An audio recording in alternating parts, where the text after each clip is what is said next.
কোথা থেকে শুরু হলো? গাছের উপাসনা, দেবদেবীর উপাসনা, ঠাকুরের উপাসনা, আগুনের উপাসনা, পানির উপাসনা। ইতিহাস যদি কোরআনের বার করেন তাহলে পাবেন শুরু হয়েছে হযরতে নূহ নবীর জামানা থেকে। হযরতে নূহ নবীর জামানা থেকে এই উপাসনা, পাথরের মূর্তি, গাছপালা, কবর ইত্যাদির পূজা শুরু হয়েছে তখন থেকে। আমাদের দেশের কিছু ভালো মানুষ আছে, তারা আমাদেরকে বুঝোয় কবরের জিয়ারত করা হয়, কবর পূজা করা যায় না।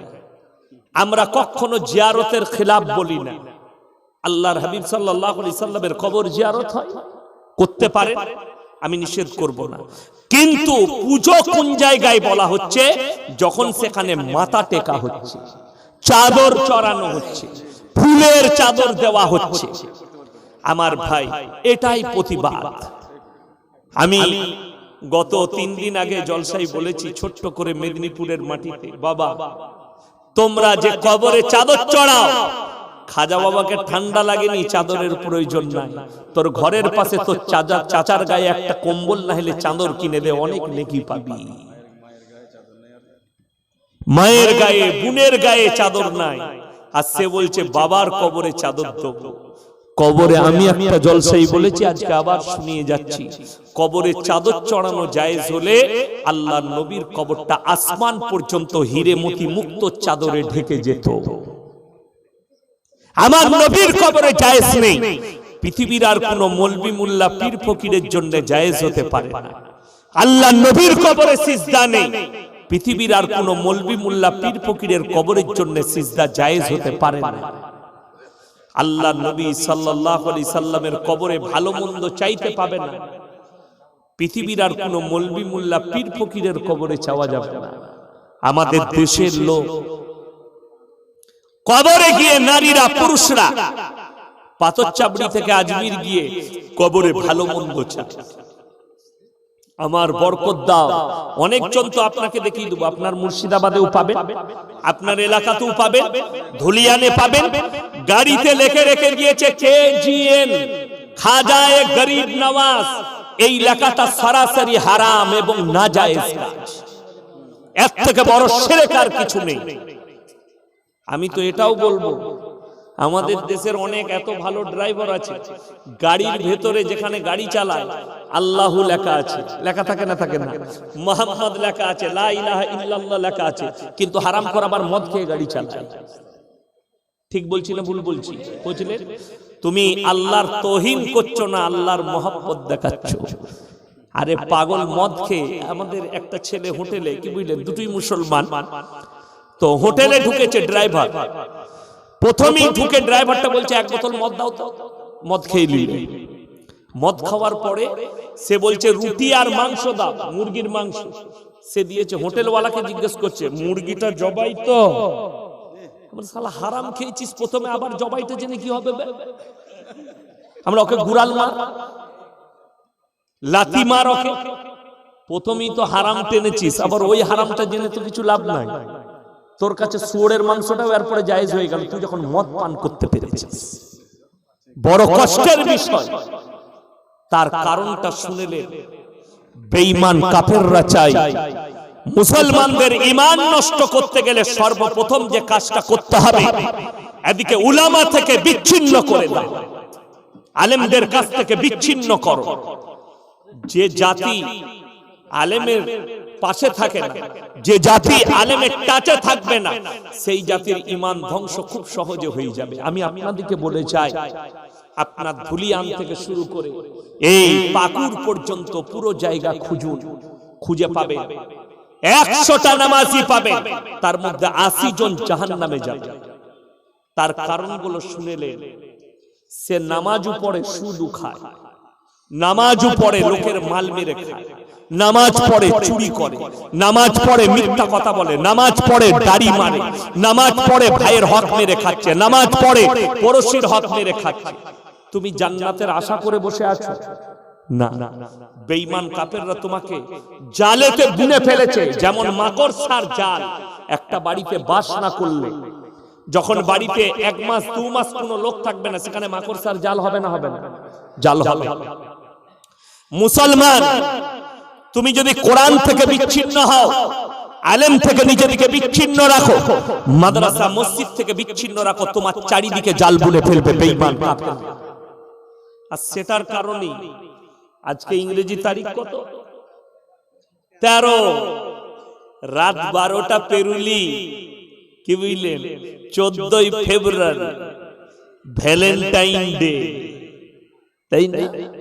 Propose day.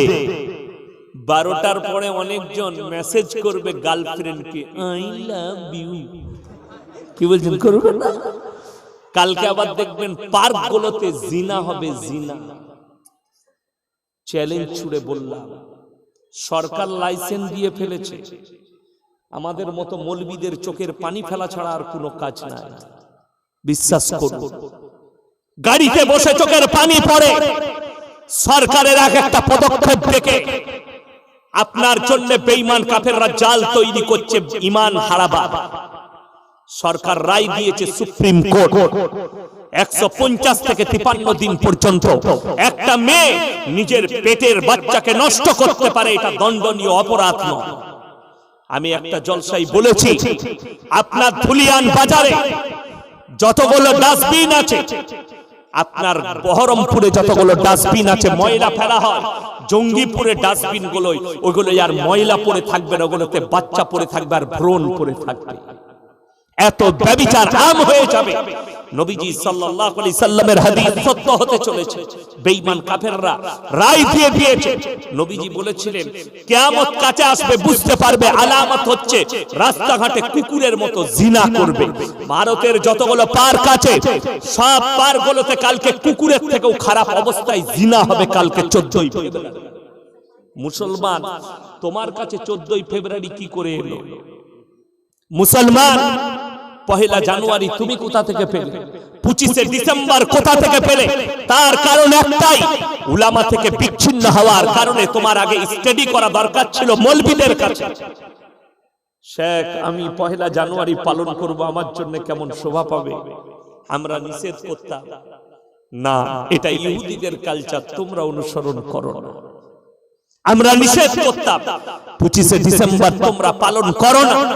আমি বলিনি, পেপার বলছে কলকাতার বুকে কয়েক হাজার মুসলমান যুবক যুবতী তারা 25 ডিসেম্বর পালন করেছে। শুধু তাই নয়, আমি গত পরশু 24 পরগনার, উত্তর 24 পরগনার মাটি থেকে জলসা করে ফিরছি। রাত তখন প্রায় 1:10-15। অনেকগুলো কফি শপ খোলা আছে নিউ টাউন কলকাতার কাছে। আমি ড্রাইভারকে বললাম, গাড়ির সাইডে দাঁড় করা, অনেক গাড়ি লেগে আছে, মোটরসাইকেল লেগে আছে। আমি গাড়িতে বসছি, আমার লেগে কফি নিয়ে এসো। কফি আনতে গেল ভাড়ে, ড্রাইভার আমার ম্যানেজার গেল নেমে। বিশ্বাস করুন, আমি গাড়ির ভেতরে বসে বসে খালি দেখেছি কত মুসলমান যুবক, কত মুসলমান যুবতী তারা ওই দিনে মদ পান করে পড়ে আছে। একটা মেয়ে, এগুলো সব কলেজ আর ইউনিভার্সিটির মেয়ে। যে সমস্ত বাবা মারা কানে তেল আর তুলো দিয়ে ঘুমিয়ে আছেন, আমি তাদের কানের তুলোগুলো খুলতে চাই। ভালো করে শোনো, তোমার মেয়ে যদি হোস্টেলে পড়ে, খোঁজ রাখো তোমার মেয়ে হোস্টেলে পড়ে আর ব্যভিচার করে কি। তোমার ছেলে হোস্টেলে পড়ে, সে পরকীয়ায় জড়িত আছে কিনা। তোমার ছেলে হোস্টেলে পড়ে, সেই ছেলেটা ব্যভিচারে জড়িত আছে কিনা, সমকামী কিনা, এটা আগে খোঁজ না। আপনাকে বলে দিই, মুর্শিদাবাদের ধুলিয়ান থেকে শুরু করে, ফারাক্কার পর থেকে, ফারাক্কা থেকে শুরু করে আপ টু পলাশী পর্যন্ত, রেজিনগর থানা পর্যন্ত হাই রোডের উপরে গোটাটাই হাইওয়ে পাবেন, 34 নম্বর জাতীয় সড়ক। এত লম্বা মুর্শিদাবাদ জেলা। আপনাকে বলে দিই, খোঁজলেন সব থেকে বেশি সমকামিতায় লিপ্ত হয়েছে মুর্শিদাবাদের শিক্ষিত সমাজের ছেলে মেয়েরা। এটা আমি গবেষণা করে বলছি, আমি জেনে বলছি, না জেনে বলিনি। আমার ভাই, আপনি যদি মনে করেন এই ধুলিয়ানের মাটিতে শুয়ে আছি, পাকুড়ের মাটিতে শুয়ে আছি, গোটা ধুলিয়ানটা টেনে আল্লাহ গঙ্গায় ভরে দিতে পারে তোমার পাপের কারণে, একজনের পাপের কারণে। অনুরোধ করে যাচ্ছি যুবক দিকে, যুবতী দিকে, তোমরা পাপ থেকে বাঁচো। আজকে আমার যতগুলো যুবক ভাই এসেছেন, এই 14ই ফেব্রুয়ারিটাকে থুপ ফেলাবো, সবাই ইস্তেগফার করবো, জোরে সোরে বলুন ইনশাআল্লাহ। আমার যুবক ভাই, তোমার জন্য কি আছে শুনে নাও, ইসলাম কি দিয়েছে। তোমার যদি কোনো মেয়েকে পছন্দ হয়, তুমি তোমার পরিবারকে জানাও, ওই মেয়েটা খুব সুন্দর, অমুকের মেয়ে, আব্বা ওর সঙ্গে বিয়ে হলে আমি সুখী হতাম, তুমি তাকে বলো। একটা খালি আপনাদেরকে শুনিয়ে দিই, আল্লাহর হাবিব সাল্লাল্লাহু আলাইহি সাল্লামকে সর্বপ্রথম মা ফাতেমাতুজ জাহরা রাদিয়াল্লাহু তাআলা আনহার জন্য যিনি বিবাহের প্রস্তাব দিয়েছিলেন, তিনি হচ্ছেন হযরতে উসমান গনি রাদিয়াল্লাহু তাআলা। ইয়া রাসূলুল্লাহ, আমি আপনার মেয়েকে বিবাহ করতে চাই। নবীজি এত সুন্দর উত্তর দিয়েছিলেন, হে উসমান গনি, তুমি ফাতেমার থেকে ভালো বিবি পাবে, জোরে বলুন সুবহানাল্লাহ, আর ফাতেমা তোমার থেকে ভালো স্বামী পাবে। হযরত উসমান গনি খুশি হয়েছিলেন নবীজির উত্তরে, কষ্ট পাননি, নবীজি সুন্দর উত্তর দিয়েছেন। আর হযরত উসমান গনি রাদিয়াল্লাহু তাআলা সুন্দর বিবি পেয়েছিলেন নবীজির ভাষায়, জোরে বলুন সুবহানাল্লাহ। আমাদের সমাজের যুবকরা নোংরা মেয়েকে পছন্দ করে, কিন্তু নোংরামিটাকে পছন্দ করে না। যে যুবকরা পরের মেয়ের শরীর থেকে কমেন্ট করে, মেয়েটা খুব সুন্দর লাগছে, বডিটা দারুণ, তাদেরকে বলি, তোমার বিবি যদি ওইরকম ভাবে বডি খুলে ঘুরে বেড়ায়, তোমাকে কেমন লাগবে? এই কথাটা ভেবে তুমি তোমার চোখকে ফিরিয়ে নাও, নজরকে ফিরিয়ে নাও। আমাদের সমাজে 100টা পাপের মধ্যে 90টা পাপের জন্য দায়ী হচ্ছে চোখ। আর আপনি জানেন তার মধ্যে 45% ভাগ করে নিয়েছে এই মোবাইলটা। এই মোবাইল এ ভাগ করে নিয়েছে 45%। আপনি অবাক হবেন, মিথ্যা কথা বলে মানুষ এই মোবাইলের দ্বারাই। মিথ্যাটা বেড়ে গেল মোবাইল আসার পরে। ইনারা আমার বাপের বয়সী লোক, ইনাদিকে জিজ্ঞেস করুন। আমার 35 বছর বয়স, পা রাখলাম 35। আমার খালি মনে মনে হয়, ইনারা তো কদিন পরে আল্লাহর ডাক পড়লে চলে যাবে। আল্লাহ আমাদের যদি হায়াত রাখে, যদি আল্লাহ 60 বছরের হায়াত দেয়, কতগুলো পাপ দেখবো। আর আমি আল্লাহর কাছে অনুরোধ করি, আল্লাহ এতগুলো পাপ কি করে দেখবো চোখে আর বরদাস্ত করব। এমন একটা যুগ ছিল ইনাদের বাপ দাদর কালটা, তখন মানুষ মিথ্যা কথা বলতে ভয় খেত, পাপ হবে বলে। এখন মানুষ সত্য কথা বলতে ভয় পায়, কেউ কলারটা ধরবে বলে। ওই জন্য বড় কষ্ট কি লাগে জানেন? আমরা বড় লোক দিকে ফতোয়া দিতে পারি না, গরিবকে সহজে ফতোয়া দিয়ে দিই। বড় লোক আমার মাদ্রাসায় পয়সা দিবে, তাকে ফতোয়া দেব না। কিন্তু ফতোয়া হারাম তো সকলের জন্য হারাম। যেমন বলে দিই, আমাদের সমাজের লোক এরা খালি জানে মৌলবীর জন্য বিড়ি খাওয়া হারাম, মৌলবীর জন্য সিগারেট খাওয়া হারাম। তাই তো কোন মৌলবী যদি ইমামতি করে আর সিগারেট খায়, তাকে ইমাম রাখবে আমাদের সমাজের লোক? সকালবেলায় তাড়িয়ে দিবে। কিন্তু আমি দেখিয়ে দেবো 100টা মুসল্লির মধ্যে 50 জন বিড়ি খাচ্ছে আর মসজিদে ঢুকে নামাজ আদায় করছে। ইমামের জন্য হারাম আর তোমার জন্য হালাল। কোথা থেকে ফতোয়াটা পেলে? কোন মৌলবী বলেছে? কেন? তোমরা তো মৌলবীকেই মানো না, তুমি তো মৌলবীর কথাই লাও না। তার জন্য তো এতগুলো পাপ এসে আমাদেরকে জড়িয়ে ধরে ফেলেছে। তার জন্য তো মুসলমান একটু পয়সা হয়েছে, বেটার বার্থডে পালন করছে, ছেলের জন্মদিন পালন করছে, বিবির জন্মদিন পালন করছে কেক কেটে। বলে নতুন যুগ, স্টাইলি যুগ। এখন এই মৌলবীরা জানবেন। আপনারা বলুন, যদি কেক কেটে ছেলের জন্মদিন পালন করা জায়েজ হতো, আমরা মৌলবীরা করতাম না? করতাম না। আমাদের জীবনের শখ নেই, আপনি খালি শখ মিটাবেন। আমরা জানি হারাম, ওই জন্য ওটা করা যাবে না।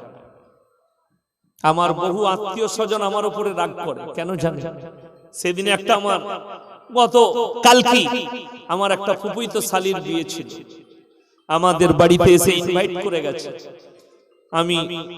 আমাকে বললে ফোন করে, আমার ফুফ শাশুড়ি বিটিকে নিয়ে আসবে, তার ভাইজি হচ্ছে নিয়ে আসবে বিনাকে, নিয়ে আসবে রেহেনাকে, তোমার মেয়েদিকে নিয়ে আসবে। আমি বললাম ঠিক আছে, আমি না বলি,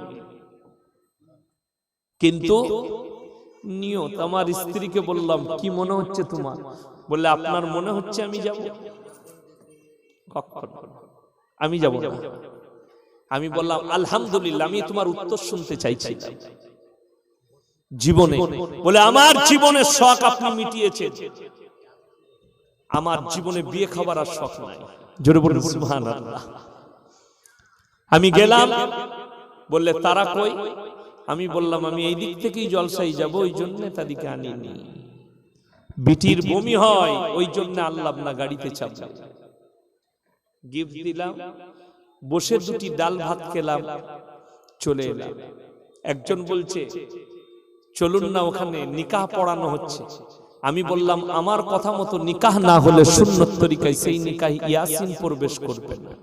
মেহমান দুটি খানা খাচ্ছি, বেরিয়ে যাব। 12 বছর কোনো বিয়েতে অ্যাটেন্ড করিনি, খালি আত্মীয়তা ছিন্ন করতে নেই বলে কালকে আমাকে অ্যাটেন্ড করতে হলো। হাদিসে আছে তোমরা আত্মীয়তা ছিন্ন করো না। আমার ভাই বড় কষ্ট লাগে, কেন আমি অ্যাটেন্ড করিনি বিয়ের মজলিসে? আমাদের চোখের সামনে হারাম কাজ হবে, আমি বরদাস্ত করতে পারবো না, আর আল্লাহর কাছে দায়ী হতে পারবো। আমাদের মতো মৌলবীকে দায়ী করে দিবে তোমরা, আমরা প্রতিবাদ করতে পারবো না।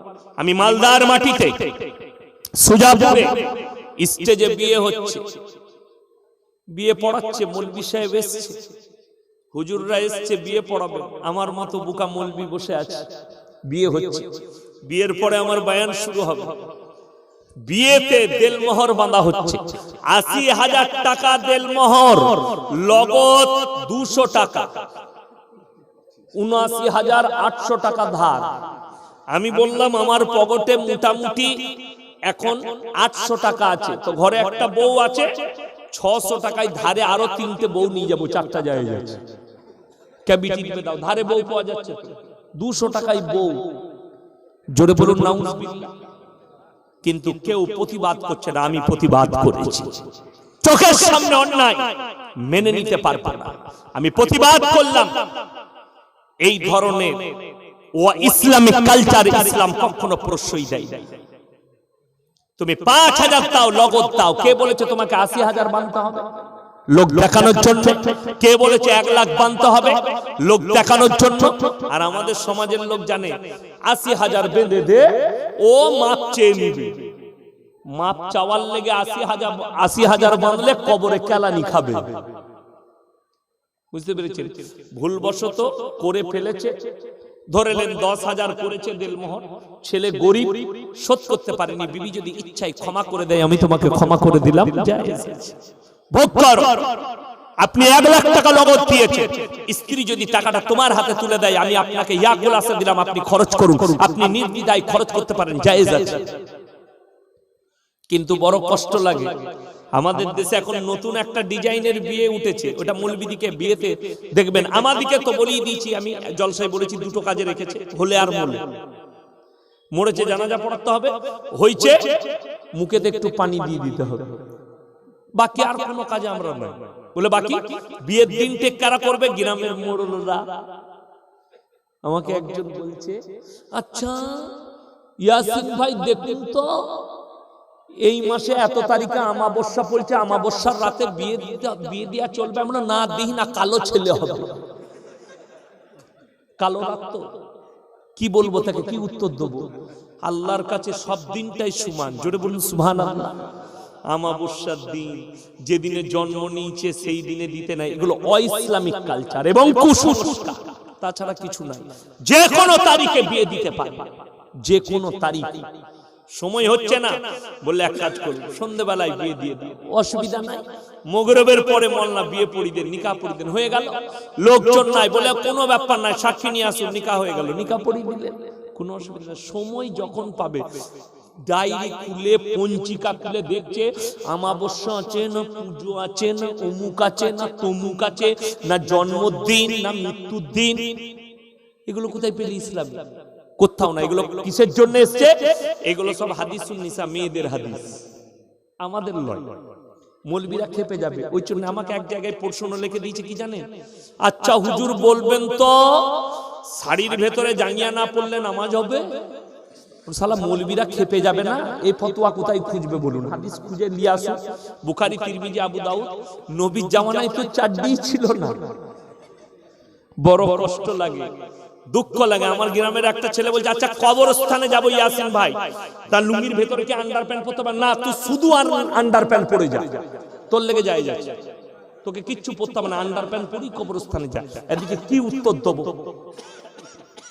তোমার জন্য লুঙ্গি, শুনে নেন, শর্ত হচ্ছে সাতার ঢাকা। ইসলামে একটা নারীকে যতটা ঢাকতে বলেছে ততটা ঢেকে দিলেই তার নামাজ হয়ে যাবে। তাতে বস্তা দিয়েও ঢাকতে পারে, তিরপল দিয়েও ঢাকতে পারে, প্যান্ডেলের কাপড় দিয়েও ঢাকতে পারে, কিন্তু ঢাকতে হবে যতটা ঢাকার ফরজ অতটা ঢেকে নিতে হবে। পুরুষে যতটা ঢাকা দরকার নামাজ আদায় করার জন্য ততটা ঢাকলেই হবে, তাতে বস্তাও হতে পারে। কিন্তু আমাদের দেশের পজিশন আলাদা। মানুষ কতটা পরিবর্তন হয়েছে বলে দিই, আপনার আমার পরিবর্তন গুলো বলে দিই। এই যে যারা বসে আছে, এই আমার হাতের ঘড়িটা কত দাম হবে? একজন বলুন, এই কথা বলে না কেন? 700, তাড়াতাড়ি বলুন। 2000, আর একজন বলুন 2500, 2700। কেন? এটা ইয়াসিন সাহেবের মতো বক্তার হাতে আছে বলে এটা 2500 টাকা দাম।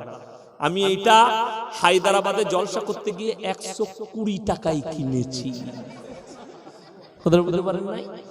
খালি ইয়াসিন সাহেবের হাতে চেপেছে ব্র্যান্ড, ওই জন্য এই লোকটার কারণে এর দাম 2000 আর 2500 হয়ে গেল। আমি আপনাদেরকে বুঝিয়ে দিই, আপনার ধুলিয়ানে যদি কোনো ছেলে ছিঁড়া প্যান্ট পরে রাস্তায় চলে, লোকে বলে গরিব বে, কিছু নেই, বলে না? বলে না? ওই প্যান্টটাই কালকে শাহরুখ খানকে পরিয়ে দেন, এরা বলবে দারুণ লাগছে, বিরাট স্টাইল, ও যাতাই লাগছে। শাহরুখ খান পড়েছে, স্টাইল বেড়ে গেল। শুনেলেন এরপরে আমি কি বুঝাতে চাইছি? অবাক হবেন। কোন জিনিসটা আপনার মাইনে আনতে চাইছি? খালি ব্র্যান্ড বলে আর দাম বেড়ে গেল। আমাদের সমাজে একটা ইমানদারের মূল্য থাকে না, যার পয়সা হবে সেই বড় ইমানদার হয়ে যায়। কথাটা বুঝতে পারেননি? সুদ খেয়ে বড় লোক হয়েছে বলে মসজিদের অকি সেক্রেটারি করে দে, মোরল করে দে। তার ইমানটা কেমন আছে, তার নামাজ কেমন আছে? আমাদের লোকরা জানি না। মসজিদ কমিটিতে থাকতে গেলে আমার গ্রামে নিয়ম আছে, আমার পুরসাই চলুন, নিয়ম আছে। মসজিদ কমিটিতে যারা থাকবে শর্ত হচ্ছে 5 ওয়াক্তের নামাজি হতে হবে। তাতে সেক্রেটারি হোক আর কেসিআর, মেম্বার হোক আর যেই হোক, মসজিদের কমিটিতে থাকতে গেলে 5 ওয়াক্তের নামাজি হতে হবে। শুধু তাই নয়, তার হারাম ব্যবসার দিকে যাওয়া যাবে না, হালাল ব্যবসায়ী থাকতে হবে। আমাদের দেশে অনেক জায়গায় দেখিয়ে দেবো, বড় লোক সুদ খেয়ে বড় লোক হয়েছে বলে অকি মোড়ল করে দে মসজিদে, দিয়ে দেখবেন মসজিদের টাকাটাও সুদের উপরে ছড়িয়েছে। ও তো হারাম হালাল বুঝে না, ও টাকাটা বুঝে খায়। কত বড় ক্ষতি হবে। একটা গরিব মানুষ যদি মসজিদে একটা ফ্যান দান করে, তার নাম উল্লেখ হয় না। মুমিন ধুলিয়ান বাজারে রিক্সা চালিয়ে, ভ্যান চালিয়ে পয়সা ইনকাম করে মসজিদে 500 টাকা দান করেছে, তার কোনো মূল্য নাই। কিন্তু বড় কষ্ট কোথায় জানেন? একটা সুদখোর যদি 30টা ফ্যান দান করে, তাকে আমরা চেয়ার ছেড়ে দিই, তার জন্য নাস্তার প্যাকেট আছে, কিন্তু একটা গরিব মানুষ আসে না। আমি আমার মতো মৌলবীর, কোন মৌলবীর কথা বলবো না, আমি নিজের কথা বলছি। আমরা বড় লোকের ছেলেকে কোলে বসিয়ে চুমু খাই, একটা গরিবের ছেলেকে কোলে নিতে পারি না। আল্লাহর কাছে কি জবাব দেব? কতটা হকের উপরে আছি, কতটা না হকের উপরে আছি, আল্লাহই জানে। আল্লাহ বেহতার। আমার ভাই, সবাইকে অনুরোধ করে যাচ্ছি, নামাজ যখন পড়বেন ফাইন্নাহু ইয়ারাক, মনে মনে ভাববেন আমি আল্লাহকে দেখতে পাই বা না পাই, আমার আল্লাহ আমাকে অবশ্যই দেখছেন। আর এই নিয়তে পড়বেন, আল্লাহ তুমি আমার পরিবর্তন করো। যারা পাপ করেন, যারা পাপ করার পরে যারা মনে করছেন আল্লাহ কি আমার নামাজ পড়লে আমার কি ক্ষমা করবে, অবশ্যই ক্ষমা করবে, তারা শুনেলেন কোরআনে আছে ইন্নাস সালাতা তানহা আনিল ফাহশাই ওয়াল মুনকার। নিশ্চয় নামাজ এমন একটা ইবাদত, মানুষ যখন নামাজ পড়তে লাগে খালিস নেক নিয়তে, আল্লাহ তাদেরকে খারাপ কাজ থেকে বিরত করে আস্তে আস্তে ভালো কাজের দিকে নিয়ে যায়। জোরে বলুন সুবহানাল্লাহ। আপনি নামাজ পড়ুন, অনেকজন মনে মনে করবেন মোল্লা আমি দোয়া জানি না, দরুদ জানি না, আমি কিছুই জানি না। আজ ফজর থেকে মাথা ঠুকতে লাগিয়ে দেন, শুধুমাত্র মাথা ঠুকেন। কাল থেকে মৌলবীর পাশে, ইমামের পাশে বসে, মাদ্রাসায় গিয়ে কোনো মৌলবীর পাশে বসে আপনি দুয়া সূরা সব শিখতে লাগুন। আমি বলছি আপনি 1 মাস পরে শিখবেন, আর যতদিন আপনি মাথা ঠুকবেন আপনি নামাজের নেকি পেতে থাকবেন। জোরে বলুন সুবহানাল্লাহ। কি নিয়তে? এই নিয়তে যে আমি নামাজি হব। বেঈমানরা আপনার জন্য শুধু এই জাল বিছাই না, আজকে হাজার হাজার, আজকেই একটা ভদ্র মহিলা কোন জেলার বর্বনা আমাকে ফোন করেছিলেন, আমার স্বামী মোল্লা চাপ দিয়েছে, আমি আমার 40 দিনের পেটের বাচ্চাকে স্বামীর চাপে নষ্ট করেছি। জোরে বলুন নাউজুবিল্লাহ। সেই মা আমার কাছে বিনীত অনুরোধ করে কাঁদতে লাগলেন, আমার স্বামী আমাকে বলেছে নষ্ট করো, তা না হলে 4টা বাচ্চা হয়েছে, এরপর বাচ্চা হলে তোমাকে ছেড়ে দেবো। জোরে বলুন নাউজুবিল্লাহ। কত বড় জালিম, কত বড় অপরাধী। শোনো, আমি সেই মাকে বললাম তুমি অসহায় না জেনে করে ফেলেছো, আল্লাহর কাছে ইস্তেগফার করো, ক্ষমা চাইবে। 40 দিনের বাচ্চা নষ্ট করেছো। যারা বাচ্চাকে হত্যা করে, কোরআনে আছে ওয়ালা তাকতুলু আওলাদাকুম খাশিয়াতা ইমলা নাহনু নারযুকুহুম ওয়া ইয়াকুম। তোমরা দরিদ্রতার ভয়ে তোমাদের আওলাদকে কতল করো না। কি করে খাওয়াবো, কি করে মানুষ করব? শুনেলেন, আমি কালকের জলসায় বলেছি, যদি এই সোচটা আমাদের দেশের কিছু, আমাদের দেশের যিনি আরএসএস এর প্রধান মহান ভাগাপাতজি, আমি তিনাকে সম্মান করি, আমাদের দেশের একজন গণ্যমান্য ব্যক্তি, কিন্তু তিনি একটা রং কথা বলেছেন, ज्यादा खाना खाना और ज्यादा बच्चा पैदा करना ये जानवर का काम है। तो मैं महान भगवत जी आपसे कहना चाहता हूं, बड़ी मेरी गुजारिश है, मोदी जी अपने बाप का 5 नंबर औलाद है, उनके बाप के बारे में आप क्या कहेंगे? जोगी जी 4 नंबर औलाद है, उसके बारे में आप क्या कहेंगे? हमारे देश के विश्व कवि कवि गुरु रविंद्रनाथ ठाकुर अपने बाप के 9 नंबर औलाद है, आप इसके बारे में क्या कहेंगे? जरा संभाल के कहिए और अपने आप बोलिए, आप कितना नंबर औलाद है? जानवर आप किसे कह रहे हैं? इसके लिए एजुकेशन का बहुत जरूरी है, एजुकेशन रहना, न तो जुबान से ऐसे बात निकलेगी, पूरे कौम के लिए ये खतरा है। মহান ভগবতজিকে আমি অনুরোধ করব, আপনি বলছেন ভারতের জনসংখ্যা রুখতে হবে, জন্ম নিয়ন্ত্রণ করতে হবে, এই ভাবনাটা যদি আপনার বাপ নিত, আপনি আর দেশে আসতেন না। এই চিন্তাধারাটা তোমার বাপ দাদরা নিলে আমাদের মোদিজি আর দেশের প্রধানমন্ত্রী হতো না। এই চিন্তাধারাটা হযরত আদম আলাইহিস সালাতু ওয়াস সালাম আর মা হাওয়া নিলে তোমরা কেউ দুনিয়ার মুখ দেখতে না। आपको मैं सलाह दूंगा, जरा भगवान पे अपना विश्वास कीजिए। हम हमारे अल्लाह पे विश्वास करते हैं कि रोजी देने वाला, रोटी देने वाला हमारे अल्लाह है, खिलाने वाला जात हमारे अल्लाह है। अगर इस पर कोई मुसलमान विश्वास ना करे तो वह काफिर हो जाएगा और बेईमान हो जाएगा। इसीलिए हम अनुरोध करते हैं, हम विनती करते हैं, हमारे देश के जितने भी मुसलमान भाई और माँ और बहन है, अपने कोख के औलाद को कत्ल मत करो। जो आ रहा है वो अपना रोजी नाप के आ रहा है, जे आस्ते से निजे रुजी मेपे आस्ते दुनिया। তোমরা রুজি দেনে वाला नो, बाप बहाना, माँ बहाना। আল্লাহ যদি ইচ্ছা করতেন, হে পৃথিবীর কাফেরেরা, হে নেমো খারাপরা, শোনো, যারা বলছো জন্ম নিয়ন্ত্রণ করব, তারা পড়ে দেখো, কোরআনকে স্টাডি করো। আল্লাহ ইচ্ছা করলে বিনা বাপেও মানুষকে পাঠাতে পারতেন। তার দলিল দিয়েছেন 1 নম্বর হযরত ঈসা মাসিহ, তিনি বিনা বাপে আল্লাহ তিনাকে দুনিয়াতে পাঠিয়েছেন। সবথেকে প্রথম দলিল আল্লাহ নিজে তৈরি করে পাঠিয়েছেন হযরত আদম আলাইহিস সালাতু ওয়াস সালামকে।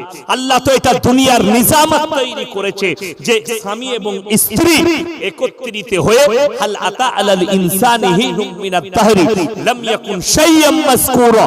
স্বামী ইন্না খালাকনাল ইনসানা মিন নুতফাতিন আমশাজ নাবতালিহি ফাজআলনাহু সামিয়াম বাসীরা। নারী এবং পুরুষ তাদেরকে একত্রিত করে এক ফোঁটা পানি দ্বারা তোমাদেরকে আমি তৈরি করেছি। তোমরা দুনিয়াতে যাবার পূর্বে তোমার পাড়ায়, তোমার গ্রামে, তোমার দেশে, তোমার এলাকায় তোমার কোনো কালচার ছিল না। আমি আল্লাহ পাঠিয়েছি। আমি আল্লাহ কেউ কি ডাক্তার করেছি, কেউ কি মাস্টার, কেউ কি মৌলভি, কেউ কি আপনার ভিখারি, কেউ কি কোটিপতি, সব আমি আল্লাহ করেছি। জোরে বলুন সুবহানাল্লাহ। আমাদের দেশের লোক শুনেলেন, মুসলমান মা বোনের দিকে বলেছে একটা খারাপ স্বভাব আছে, চরিত্র, সেটা বলে দিই। কোন মানুষ তার যদি বাচ্চা ছেলেকে রেখে কেউ মারা যায়, আমাদের দেশের মেয়েরা কি বলে, আল্লাহ তুমি এই ছেলের মুখের দিকেও তাকালে না, বলে না? বলে না? এর থেকে বড় অপরাধমূলক কথা আর কিছু নেই। তোমাকে দোয়া দিতে হবে, আল্লাহ তুমি এই এতিমের ভাগ্যকে ফিরিয়ে দাও, আল্লাহ এদিকে সবরে জমিল দান করো। যদি তোমার বিশ্বাস না থাকে তাহলে শোনো, আল্লাহর হাবিব সাল্লাল্লাহু আলাইহি সাল্লাম মায়ের পেটে তখন তিনি বাপ হারা, যখন তিনি 6 বছরের শিশু তখন তিনি মা হারা। তারপরেও পৃথিবীর আদি থেকে অন্ত পর্যন্ত আমার আল্লাহ সৃষ্টির শ্রেষ্ঠ করলেন। জোরে একবার বলুন সুবহানাল্লাহ। যে আল্লাহ এতিমের ভাগ্যকে ফিরাতে পারে, তোমার সন্তানের লেগে দোয়া করলে আল্লাহ ফিরাতে পারে না? পৃথিবীর কত এতিম আছে, কত, যেমন বলে দিই, লোভ লালসা ইসলামে জায়েজ না। আপনারা দেখুন ভেবে, যতগুলো ইমাম আছে, যতগুলো মাদ্রাসার শিক্ষক আছে, আমাদের বেতন কারো 1 লাখ টাকা আছে? কথা বলে না? আছে? গোটা আপনার এই থানাতে একটা মাদ্রাসা বার করুন যারা 30,000 40,000 টাকা মাদ্রাসার শিক্ষককে কিংবা মসজিদের ইমামকে কারা 40,000 বেতন দেন, একজন হাত তুলেন। 4,000 টাকাও হয় না, 5,000 জুটে না। আমাদের বেতন, আমার মাদ্রাসায় আমার বেতন 8,000 টাকা মাত্র। কি বুঝলেন? কিন্তু আমাদের মোল্লার পোশাকটা দেখুন, ইনাদের আমাদের পোশাকগুলো দেখুন, সব আমাদেরকে দেখে লোকে খালি বলে, বলি সাহেব ছিটটা কোথায় কিনলে? তুই যে দোকানে কিনেছিস আমি ওখানে কিনেছি। কিন্তু এই যে বরকত আর রৌনকটা যেটা দেখছেন, আল্লাহর কসম এটা ইখলাস, খালিস নিয়তে দ্বীনের খিদমত। আমরা কি পারি না মিথ্যা কথা বলতে? আমরা কি পারি না ব্যবসা করতে? না, আল্লাহ ইলম দিয়েছে, ইলমটাকে খরচ করতে হবে। তোমরা 6,000 বেতন দিতে পারো, বলে দিই আপনাদের ফিরহাদ হাকিম, ববি হাকিম, তার মা মরে গেলে জানাজার নামাজটা কে পড়াবে? মদন মিত্র তো নাকি? কে? আপনাদের আমাদের জাকির হোসেন সাহেব, উনি পড়াবেন? 6,000-এর মৌলবি পড়াবে। জোরে বলুন সুবহানাল্লাহ। কোটিপতির মা যদি মরে যায়, 100 কোটির মালিক, তারপরও এই মৌলবি জানাজা পড়াবে, অন্য কেউ পড়াবে না। আল্লাহ দিয়েছে। হাসিনাকে জিজ্ঞেস করো, তোর বাপ মরে গিয়েছিল, জানাজাটা কে পড়িয়েছিল? জর্জ ডব্লিউ বুশ না অন্য কেউ পড়িয়েছিল? ওকে জিজ্ঞেস করো। যে মৌলবিদিকে জেলে রেখেছিস, ওই মৌলবিরাই পড়িয়েছিল তোর বাপের জানাজার নামাজ। ভালো করে শুনেলে। ওই জন্য আমি আপনাদেরকে বলে যাই, বুখারী শরীফের রিওয়ায়েতে আছে, যারা আল্লাহর রাস্তায় থাকবে, যারা দ্বীনের পথে থাকবে, আল্লাহ মৃত্যুকাল পর্যন্ত তাদেরকে ইজ্জতের রুজি দান করবে। জোরে বলুন সুবহানাল্লাহ। আমরা আল্লাহর কাছে শুকর আদায় করি, ডাক্তার, মাস্টাররা, প্রফেসররা আমাদের হাত ধুইয়ে দেয়, এর থেকে আর কিছু চাই না। বেতন আমাদেরকে দেন না, আপনারা, অসুবিধা নেই, কিন্তু প্রফেসর, ডাক্তার, মন্ত্রীরা আমাদের হাত ধোয়ায়, এটাই আল্লাহর কাছে কৃপা। আমরা যে কোনো মজমায় আল্লাহ চেয়ার দান করেছে উলামা দিকে, ইলম ওয়ালা দিকে, আল্লাহ তাআলা মেম্বার দান করেছে মসজিদের এই উলামা দিকে, এর থেকে বড় আর কিছু নেই। এটাই আল্লাহর শুকর আদায়। আর বলে দি, যারা লোভে লোভে চাকরিজীবী জামাই দিকে বিয়ে দিয়েছিল, তারা রেডি হয়ে যাও, সবাই ইন্দুর মারা বিষ কিনতে শুরু করে দিয়েছে। কথাটা বুঝতে পারেননি? চাকরিওয়ালা জামাই, ও জামাই চাকরি পেয়েছে, বিয়ে দেবো, বিটি দিয়ে দিয়েছে, 1911 জনের চাকরি চলে গেছে। আজকে বিবৃতি দিয়ে দিয়েছে অভিজিৎ গঙ্গোপাধ্যায়, 800 জন শিক্ষকের চাকরি যাবে। আর পরে ভুয়ো চাকরি, ভুয়ো শিক্ষক, চুরি করে যারা চাকরি নিয়েছে। যদি কেউ মনে করেন উনি অপরাধ করছেন, আমি বলবো ভারতের সব জজরা যদি এরকম হক পথে চলনেওয়ালা হয়ে যায়, এই কারাপশন আর চুরি আর হবে না। হাজার হাজার যোগ্যপূর্ণ ছেলে টাকার কারণে চাকরি পায়নি, বড় কষ্ট লাগে। মাঠে খাচ্ছে, লোকের দৌড়ে খাচ্ছে। গরিবের ছেলে ভালো র্যাঙ্ক করেছে, চাকরি পায়নি, টাকা নাই, টাকা দিতে পারবে না। আমি বলবো যাদের চাকরি গেইছে, দেখো অতি লোভে তাতি ডুবে। কত লোভ করবে? শুধু তাই নয়, যারা হারাম খাবো বলে, টাকা বাড়াবো বলে এলআইসিতে যারা টাকা রেখেছে, আমার টাকা ডবল হবে, আমার টাকা 3 ডবল হবে, তারা রেডি হয়ে যাও। এমন বাস দিয়েছে আদানি, 36,000 কোটির বাস দিয়েছে এলআইসি, এমন ভেঙেছে কোমর, আর দাঁড়াতে পারবে না। তোমরা রেডি হও যারা এলআইসি করেছিলে। টাকা লোভ, সুদের টাকা নিবে, টাকা বাড়াবে। আমি বলে যাচ্ছি 50 টাকা রোজগার করুন, যদি হালাল হয়, ডাল আলু খাবেন, শেষ হয়ে যাবে, আপনি মারা যাবেন। আপনারা বলতে পারবেন ধুলিয়ান বাজারে যারা বড় বড় বিড়ি ফ্যাক্টরির মালিক আছে, তারা যদি মারা যায়, তাদের মাটবেল দিয়া কবর হবে তো এসি লাগানো? কথা বলে না, না, তাকে যে মাটির কবরে দিবেন, আর ধুলিয়ান বাজারে যে ভিক্ষা করে খায়, সেই লোকটা মরে গেলেও সেই কবরে দিবে। যখন আখরি জায়গার পার্থক্য নাই, কাফনটা পার্থক্য হবে। যদি কোটিপতি হয়, তার কাফনটা হয়তো 5,000 টাকা দাম হবে, আর একটা গরিব মানুষ তার কাফনটার দাম হবে 1100 টাকা। আচ্ছা, 5,000-এর কাফন পড়ে গেলে মোটামুটি ফেরেশতারা জিজ্ঞেস করবে যে দামি মাল এইটা, ওকে আর জিজ্ঞেস করে লাভ নাই, ওই স্ট্যান্ডার্ড লোক, তাই নাকি? ওকে বেশি কেলানি দিবে, রেডি হও। আমার আল্লাহর কাছে রেহাই পাবে না। তুমি দামি কাপন পরো আর হিরে মতির কাপন পরো, হিসেব তোমাকে দিতে হবে। ওই জন্য কবর হচ্ছে প্রথম মঞ্জিল। আমরা সবাই হাত তুলে বলি, আজ থেকে সবাই মুমিন হব। জোরে একবার হাত তুলে বলুন ইনশাআল্লাহ। বেঈমান কাফেরের খপ্পরে পড়বেন না। আমি সেদিনে বলেছি যে আমার ভাই, জিজ্ঞেস করুন উলামাদিকে, রক্ত যদি বিক্রি করে, রক্ত বিক্রি করা শরীরে জায়েজ আছে? কবে বলে না, চুল বিক্রি করা জায়েজ নেই, মেয়েদের শরীরের রক্ত বিক্রি করা জায়েজ নেই। আমাদের দেশে ব্লাড ব্যাংকের ক্যাম্প হয় না, হয় না? সেখানে অনেক মানুষ ব্লাড দেয়। আমি সেদিনে বলেছি, আজকে একজন আমাকে কলকাতা থেকে ফোন করেছিল, তিনি ডাক্তার বাবু। তিনি বললেন আপনি এই বক্তব্য দিয়েছেন, আমরা 100 বার, আজকে আবার বলবো। আমি ধুলিয়া, কি হয়েছে বলো, তুমি আমার নামে কেস করো। বলে না স্যার, কেস করতে যাব না, আপনি একটু আমাকে বুঝিয়ে দিলে ভালো হতো। যদিও মুসলিম ঘরের ছেলে, তাকে বুঝালাম। আমি বললাম রক্ত বিক্রি করা যায় না? ক্যাম্পে যে রক্তগুলো দেন, এই রক্তগুলো বিক্রি করে না? কথা বলে না? আপনার কাছ থেকে নিয়ে গিয়ে রক্তগুলো বিক্রি করা হয়, যেটা ইসলামে জায়েজ নেই। যদি বলেন আমি রক্ত কিভাবে দেবো, আপনারা গ্রামের মসজিদ কমিটি আছে না? নাই আছে, গ্রামের জলসা কমিটি আছে, মসজিদ কমিটি আছে। আমি যুবক থেকে বলে যাব, মসজিদ কমিটি থেকে বলবো, তোমরা সব বাড়ির গ্রামের লিস্ট রাখো, যারা রক্ত দিবে তাদের গ্রুপগুলো কি আছে। যদি কোনো মানুষ অসুস্থ হয়, রক্ত দরকার পড়ে, ডাইরেক্ট ব্লাডটা দাও। আপনি বুঝতে পারবেন আমি এই ইমানদারের ব্লাডটা আমার শরীরে নিলাম। আর যদি ব্যাংক থেকে নিতে চান, আফিম খাওয়ার ব্লাড পাবেন। সুদখোরের যে শুয়োরের মাংস খেয়েছে, তার ব্লাডটাও আপনাকে নিতে হবে। আপনার বাচ্চার পেটে যাবে। আমাকে বলছে মৌলভী, তুমি জায়েজ না জায়েজের ফতোয়া দিয়েছো, শোনো, আমি যুক্তি দিয়ে বুঝিয়েছি, এমনি আমি না জায়েজ বলিনি। না, কখনো ক্যাম্পে রক্ত দেওয়া যাবে না। আপনার শরীরে রক্ত যদি দেন, এই মুমিন ব্যক্তিকে ডাইরেক্ট রক্ত দেন। আমার প্রথম মেয়ে যখন হয়েছিল আফিফা, ব্লাড কমে গিয়েছিল আমার স্ত্রী। আমি যখন গেলাম ব্লাড ব্যাংকে, বললে এখানে রক্ত রাখা আছে হুজুর, একটা মুসলিমদের ছেলে, আপনি নিয়ে যান। আমি বললাম, এই তোকে কে বললাম আমি রক্ত কিনতে এসেছি? রক্ত দিবে আমার ভাই আসছে, একজন নামাজি মুসল্লি দিনদার ছেলে, অল্প বয়সে সে গেল, সে রক্ত দিল, তার রক্ত নিয়ে এসে আমি চড়ালাম। কিন্তু সে যে রক্ত দিচ্ছে, ওটা কেউ শুয়োরের মাংস খেয়েছে, মদ খেয়েছে, আফিম খেয়েছে, তারা রক্ত দিচ্ছে, সেই রক্ত রাখা থাকতে পারে।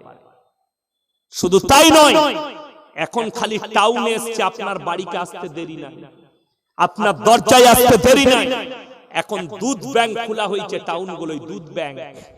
দুধ ব্যাংক জানেন? বুঝিয়ে দিই। দুধ ব্যাংকটা হচ্ছে যে মায়েদের স্তনের দুধ বেশি হবে, সেই দুধগুলো বার করে ওরা ব্যাংকে জমা করে, তারা নিয়ে যায় ব্যাংকে রেখে দেয়। যে বাচ্চারা মায়ের স্তনে দুধ পায় না, যেগুলো টেস্ট টিউব বেবি মেশিনের বাচ্চা, জানেন না, এই বাচ্চাটা হারাম বাচ্চা, এই বাচ্চাটা নাজায়েজ বাচ্চা।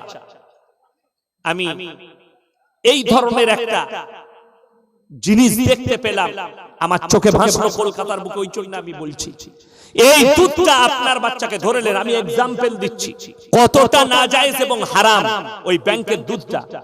ইনার মেয়ে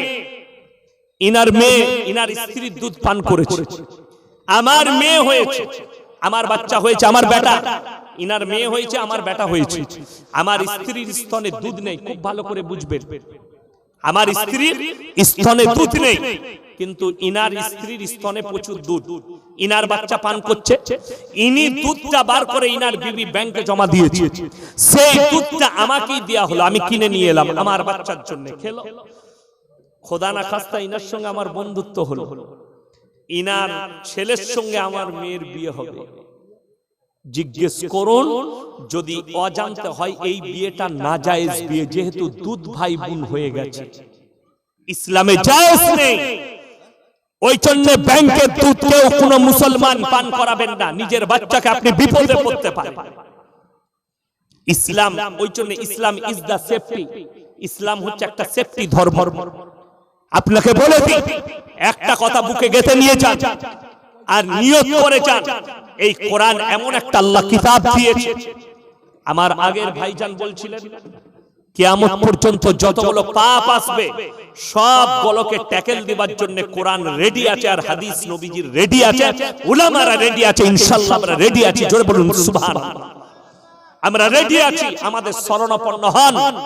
আপনার কাছে যদি কোনো নতুন ধরনের পাপ এসে দাঁড়ায়, কেউ যদি পাপের কাজ বলে, আমাদেরকে বলুন, আমরা স্টাডি করব সেটা জায়েজ কি না জায়েজ, তারপরে বলবো। যেমন আপনাদেরকে বলে দিই, আমি গত এক সপ্তাহ আগে বলেছি, শরীর খারাপের আগে আমি বলেছিলাম একটা জলসাই, মুর্শিদাবাদের মাটিতে, বেলডাঙ্গার মাটিতে, কি মুসলমান আমরা যে রাস্তাঘাটে বাজার থেকে মুরগিগুলো কিনে নিয়ে আসি, পোল্ট্রি মুরগির মাংস কিনেন না, শুনেলেন অনেকজন জবাই করার পরে রক্তটা টিপে ধরে থাকে, তার দোকানে মাংস লিবেন না। ওই মাংস রক্ত, যদি রক্তটা জমে যায় মাংসের মধ্যে, প্রবাহিত রক্ত হারাম। শুধু তাই নয়, অনেক দোকানদার মুরগিটা জবাই করে দিলেন, আপনি দেখবেন বলে রুয়াগুলো ছাড়িয়ে দাও, মেশিনের মধ্যে ভরে, গরম পানির মেশিন, ইলেকট্রিক মেশিনে রুয়াগুলো ছাড়ানো হয়, হয় না? সেই রুয়াগুলো ছাড়ানোর আগে তার ভেতরের নারী বুড়িগুলো যদি না বের করে ডাইরেক্ট মেশিনে ভরে, ওই মাংসটা খাওয়া হারাম। পাকিজা আগে করতে হবে। কেন? ভেতরের যতগুলো রক্ত থাকবে, যতগুলো মাল মেটেরিয়াল থাকবে, যেগুলো খাওয়া হারাম, সেগুলো মাংসের সাথে জয়েন হয়ে যাবে, তার গরমে, তার ভাপে রক্তটা মাংসের মধ্যে জমে যাবে। দ্বিতীয় নম্বর, ওই জন্য যদি আপনারা চান, মায়ের দিকে বলবো একটু কষ্ট করো। শুনেলেন ঈমান কি করে ধ্বংস হবে যত দিন যাবে। আমরা আমাদের মা, আমি আমার মাকে দেখেছি খড়েতে রান্না করতে। খড় বুঝেন তো? খড়ে। ইনাদিকে জিজ্ঞেস করুন, ইনাদের মারা কিসে রেঁধেছে? কষ্ট করে খড়ে রেঁধেছে। তাদের রোগ জ্বালাও ছিল না, তখন পলিউশন ছিল না, কাঠেতে রান্না করেছে। এখন গ্যাস এলো, আমাদের বউরা গ্যাসে রাঁধছে না, রান্না। তার সঙ্গে নতুন জিনিস জয়েন হয়েছে, কারেন্টের চুলো, ইলেকট্রিক চুলো, সুইচ টিপে দিবে ভাত হয়ে যাবে। আমরা দেখতে পাবো চোখেতে। এরপরের একটা যুগ আসতে চলেছে, সেই যুগটাই হবে বাড়িতে আর রান্না করবে না, বলে হোম ডেলিভারি মাঙ্গিয়ে লাও, ফোন করে দাও, হোটেল থেকে খাবার, প্যাকেট খাবার চলে আসবে, সেই খাবার খাবে। শুনেলেন? যখন এই ধরনের খাবার মানুষ খেতে লাগবে, বহু বড় বড় 5 স্টার হোটেলে যারা খান, তাদেরকে বলে দিই, দামি দামি হোটেলে যারা ফ্রিজে মাংস রাখে, দেখবেন বড় বড় কোম্পানি, আমাদের বর্ধমানে হাই রোডে আছে শালিমার কোম্পানি, মাংস মানে টন টন মুরগি আসছে, সেগুলো চেনে ঝুলে যাচ্ছে, চেনে ঝুলে গিয়ে ওই চেনে যাচ্ছে, আর চেনে যাওয়ার সময় একটা কারেন্টের ঝটকা মারা হচ্ছে প্রথমে, তারপরে বেলেটে জবাই হচ্ছে, বেলেটে কাটা যাচ্ছে। সেখানে মলবি দাঁড়িয়ে আছে দুজন, মলবি তো লয়, গায়ে মুখো হেলে, মলবি গোছের মান, দাড়ি রেখেছে, টুপি লাগিয়েছে, তাদেরকে সার্টিফিকেট দিয়ে তারা দাঁড় করিয়ে দিয়েছে। যেমন বলে দিই, আমাদের কাছে এলে অনেকজন বলে মৌলী সাহেব ইমাম ভাতা লাগবে, একটা সার্টিফিকেটের দরকার, মাদ্রাসা থেকে সার্টিফিকেট দেন। আমরা দিয়ে দিই, সেটা জমা দেয়, সার্টিফিকেট পাই সেখান থেকে। তো আমি খালি চিন্তা করি, আমি আমার মাদ্রাসায় আর উর্দুতে একটা সার্টিফিকেট লিখে দিলাম, যে অফিসার বসে আছে সে পড়তে পারবে? কথা বলে না, পড়তেই পারবে না। ই নিয়ে গিয়ে যে সার্টিফিকেটটা জমা দিয়েছে যে আমি মুরগি জবাই করার চাকরিটা করব, দেখা সে যে কোম্পানির যে ম্যানেজার বসে আছে সে বিসমিল্লাহটাও পড়তে জানে না। কি বুঝলে? কি হলো? তাদেরকে জিজ্ঞেস করলাম, আচ্ছা তোমরা যে দেখছো, বলে আমরা দেখছি কোনটা জবাই হচ্ছে হয়নি, এটা তাদের ডিউটি, তাদেরকে বেতন দিচ্ছে 20,000 22,000 কোম্পানি। এরপর শুনেলেন আপনার কাছে হারামটা কি করে যাচ্ছে, বড় বড় 5 স্টার হোটেলের কাছ থেকে হারামটা কিভাবে পৌঁছাচ্ছে। এই মুরগি যেগুলোকে ঝটকা দেওয়া হচ্ছে, কারেন্টে শর্ট খেলে কে গ্যারান্টি দিতে পারবে যে একটা মরেনি? কথাটা বুঝতে পেরেছেন না পারেন? 100টার মধ্যে একটা মরে যাবে, যার হাতটা দুর্বল থাকবে, শর্ট খেলে সে মারা যেতে পারে। সেই মরা মুরগিটাও জবাই হয়ে চলে যাচ্ছে। কথাটা বুঝতে পারেন? আমি বুঝাতে পেরেছি আপনাদেরকে, এটাই খুশি। আমি তাদেরকে জিজ্ঞেস করলাম, তুমি কি করে গ্যারান্টি দিবে যে কোনটা মরেনি? তারা চুপ। আমি বললাম, আল্লাহর কাছে তোমরা কি জবাব দেবে? এই মুরগিগুলো কত ইমানদার ব্যক্তি কত হোটেলে খাবে, তাদের কাছে হারাম চলে যাবে তাদের পেটে। কি খাওয়াচ্ছে আপনাকে আপনি অনুভব করতে পারবেন না। এগুলো জায়েজ করে চলছে, আর আপনি যান জিজ্ঞেস করুন, বলবে জবাই করা মাংস। হোটেলে জিজ্ঞেস করুন, বলবে জবাই করা মাংস। আপনি ওই হোটেলে খাবেন। আমার গ্রামের পাশে একটা হোটেল আছে, হোটেল স্টার, খুব বড় হোটেল, হাই রোডের উপর। আমার গ্রামেরই মালিক আমির চাঁদ নাম, আমাদেরকে খুব ভালোবাসে। তার হোটেলে যে মাংসটা যায়, আমার গ্রাম থেকে নামাজ পড়ে নামাজি লোক জবাই করে সেই মাংস যায়। আমি তার হোটেলে মাংস খাই। খাসি জবাই হয়, একজন নামাজি ব্যক্তির কাছ থেকে খাসি যায়, বুধ থেকে জবাই হয়। জানি, চোখে দেখি জবাই করা মাংস যাচ্ছে এবং ইমানদার লোক জবাই করছে। আপনাকে দেখিয়ে দেবো, অনেক দোকানি এরকম করে ধরে, এরকম করে জবাই করে ধরে ধরে, বিসমিল্লাহ নাই, কিছুই নাই, ও মাল খাগা। আর আমরা মনে করছি গরুর একদম দারুণ মাংস খাচ্ছি। শুনেলেন, যারা কসাই আছেন, যারা গরু জবাই করেন, তাদেরকে অনুরোধ করব, কমপক্ষে নামাজ পড়ো, কমপক্ষে নাপাক জিনিস খেও না। অনেক কসাই ভাই মদ খেয়ে ফেলে, মাতাল হয়। তোমার কাছ থেকে আমাদের মতো কত মুলবি আমরা মাংস কিনি। তোমরা যখন জবাই করবে, যদি তোমার মনে হয় যে তুমি নোংরা, তোমার মনকে জিজ্ঞেস করো, আমি বলতে যাব না, তাহলে তুমি একটা ইমানদার ব্যক্তিকে দিয়ে জবাহটা করাও, একটা নামাজিকে দিয়ে জবাহটা করাও। একটা বেঈমানকে দিয়ে করিও না, যে জীবনে নামাজ পড়ে না, পিশাব করে পানি নেয় না, বিসমিল্লাহ বলতে জানে না, তাকে দিয়ে জবাই করায়। বড় কষ্ট লাগে। আমি পাইকের দিকে বলবো, যারা গরু পাইকারি করেন, গাড়ির ওপরে 10টা 12টাকে গরুকে কষে বেঁধে নিয়ে আসে, এদিকে অনুরোধ করব, পাপ হবে এই ধরনের গরুকে কষ্ট দিলে, অবলা জন্তুকে কষ্ট দিলে গুনাহ হবে। যদি আপনার আনার ইচ্ছা জাগে, গরু আপনি কিনতে পারেন, খেতে পারেন, তাকে যখন হাট থেকে আনবেন আরামসে নিয়ে আসুন। একটা গাড়িতে 2টো গরু চাপবে, সেখানে 5টা গরু চাপায় হারামখোর। আর আপনি বলছেন একজন হিন্দু ভাই প্রতিবাদ করছে, তোমার এটা কেমন? ইসলাম কখনো কোনো জীবজন্তুকে কষ্ট দিতে শিখায়নি। যে নবীজি সাল্লাল্লাহু আলাইহি সাল্লাম নিজের চাদরটা ছিঁড়ে বিড়ালের উপরে ঢাকা দিয়েছে, সে নবী কখনো একটা প্রাণকে কষ্ট দিতে শিখায়নি। আমরা মৌলবীরা বলি, কুরবানির সময় যে পশুটা জবাই করবেন, ছুরিটা যেন ব্লেডের থেকেও বেশি তেজ হয়, অনেকবার ঘষে নয়, 3 সাল্লা মারবেন যেন টুক করে পেরিয়ে যায়, টুক করে জবাই হয়ে যায়, সে যেন কষ্ট না পায়।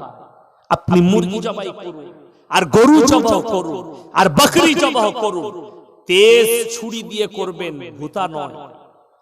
আমাদের দেশের কসাইরা জানে, অনেক গরুকে গুড়াল মেরে ফেলায়, অনেক গরুকে গর্দনটা মুচুড়ে দাম করে ফেলায়।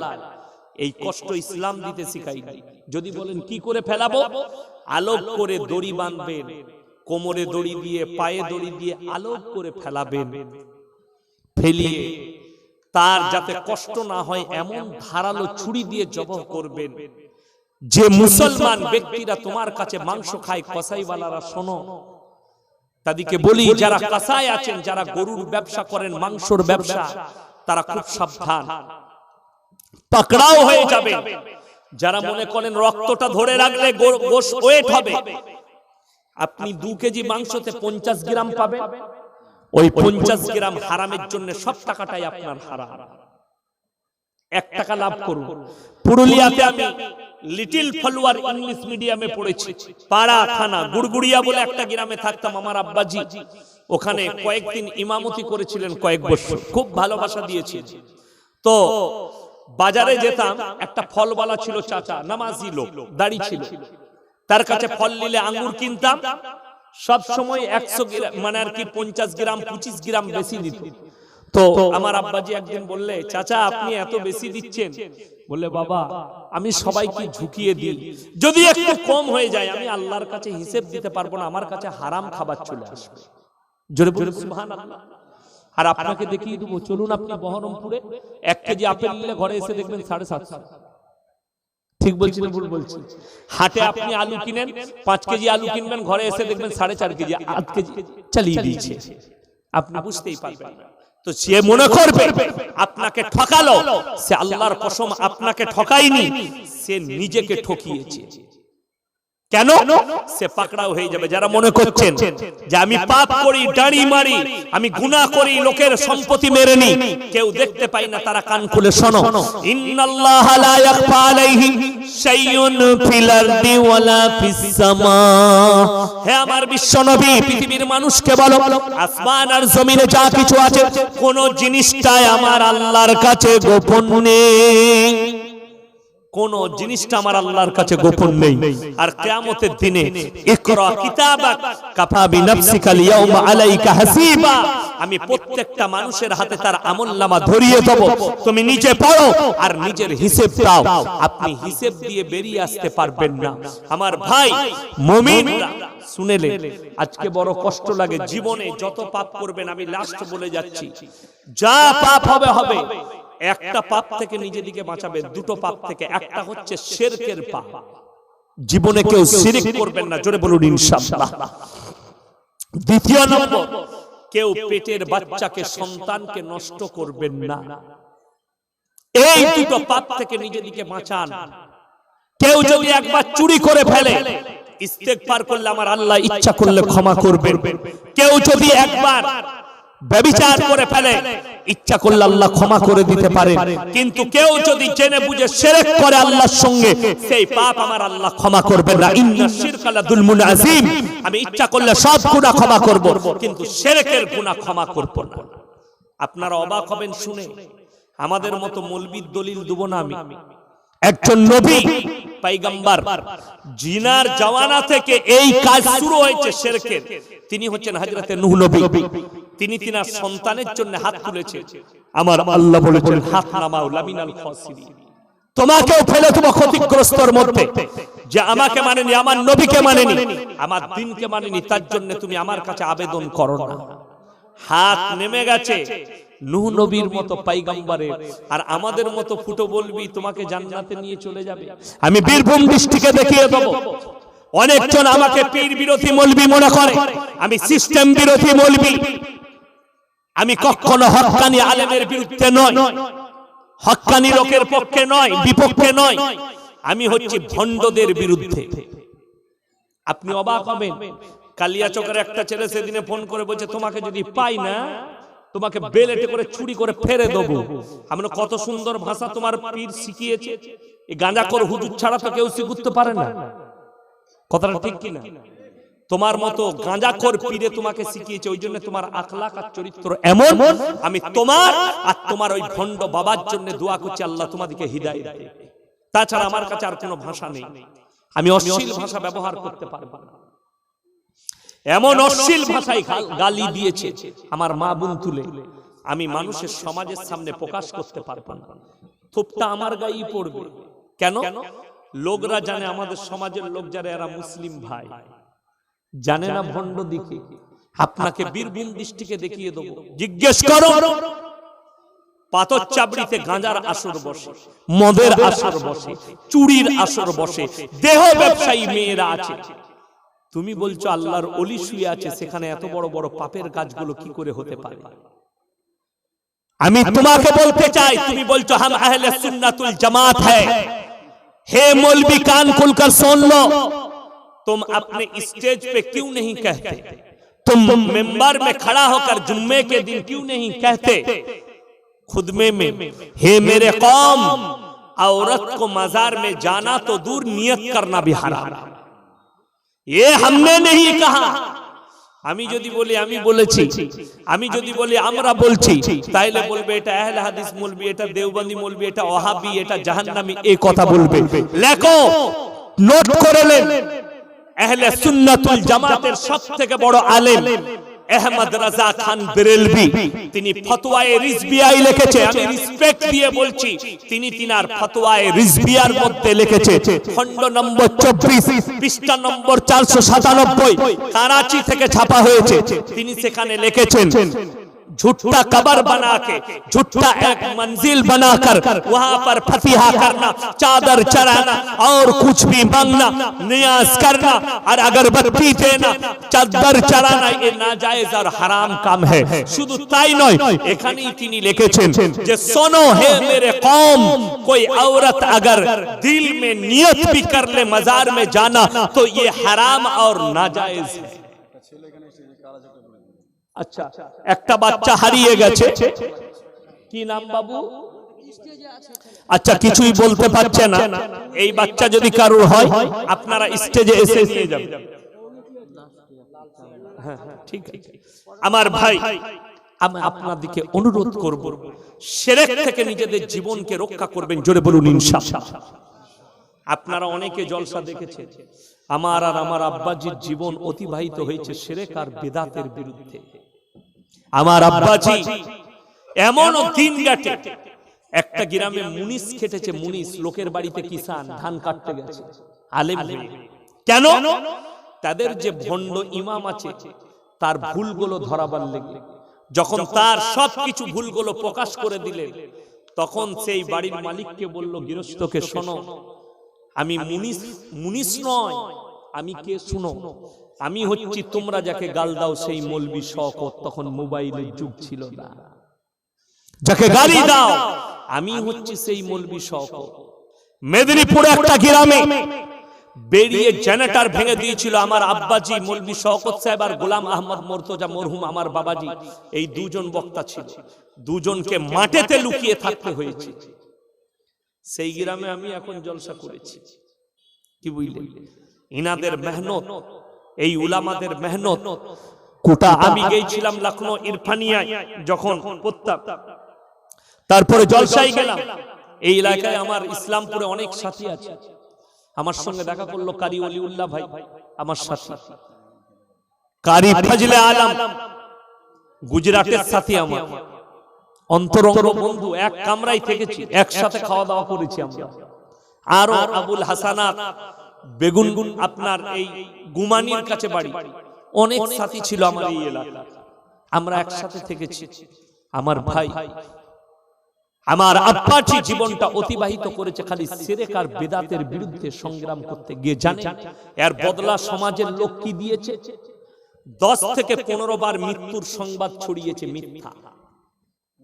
আজ থেকে 4 বছর আগের ঘটনা বলি, আমি হাওড়া থেকে জলসা করে ফিরছি, আর আমার আব্বাজি মুর্শিদাবাদ থেকে ফিরছেন।